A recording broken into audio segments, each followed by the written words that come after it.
You ever wonder why societal issues seem to persist despite advancements in technology and governance? Unveiling structural violence, the hidden enemy. In a world that's advancing at breakneck speed, we find ourselves grappling with problems rooted in the very foundations of our societal structures, giving rise to what is termed as structural violence. This term was introduced by Johann Galtung in the 60s to describe the systemic ways in which social structures harm and otherwise disadvantage people. Structural violence is silent. It operates under the radar. It is the disadvantaged child who can't access quality education. It's the worker stuck in a low-paying job, unable to find the ladder up. It is invisible yet pervasive. The socioeconomic factors play a big role in this. A vast disparity in wealth distribution, limited access to resources, and opportunities build a breeding ground for structural violence. It doesn't stop at individual suffering. It trickles down, affecting community health, escalating crime rates, and fostering environments of despair and helplessness. Unfortunately, our current systems often perpetuate this violence, creating vicious cycles of poverty, discrimination, and inequality. Scholars and thinkers like Paul Farmer have further explored these ideas, urging us to look beyond the surface and recognize the systems that breed such violence. This brings us to a transformative idea, the resource-based economy, or RBE, a system that aims to eradicate the root cause of structural violence. By adopting an RBE, we are essentially working towards a society where resources are distributed equally, ensuring no individual is left deprived. It represents a paradigm shift, a step away from the money-driven society to one that nurtures life and well-being through communal efforts and technology. Imagine empowering every individual, not with wealth, but with the resources to live, learn, and grow. It's about equity, not just equality.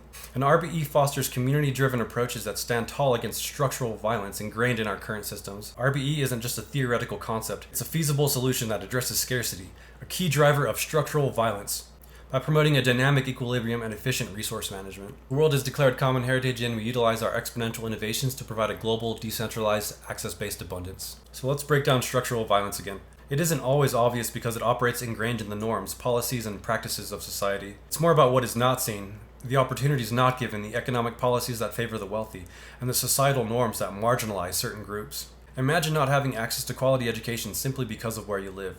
That's a prime example of structural violence. Galtung argued that this form of violence is unseen and is a consequence of structural and cultural differences that exist within societies. It has a close relationship to social injustice and inequality, thriving where there is imbalance and bias. In history, we see it in racial segregation, colonization, and gender discrimination, to name a few.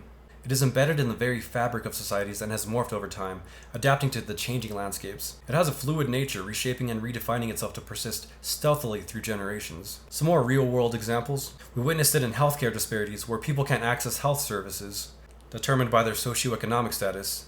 In education, where zip codes can dictate the quality of a child's schooling. In the criminal justice system, where people of color disproportionately face harsher sentences. Even in the nuances of language, where words can uphold discrimination and marginalization. It's everywhere, silently dictating who gets to have a better shot at life based on predetermined structures. The vital question becomes, how do we break this structure? We must cultivate a society that encourages critical thinking, where individuals question rather than accept the status quo. Policies should be formulated to dismantle these violent structures, focusing on equity rather than mere equality. Education should be leveraged as a powerful tool to break the vicious cycle, ensuring equal opportunities for all. Above all, fostering empathy and understanding, creating a society where everyone can live without the silent, oppressive forces of structural violence.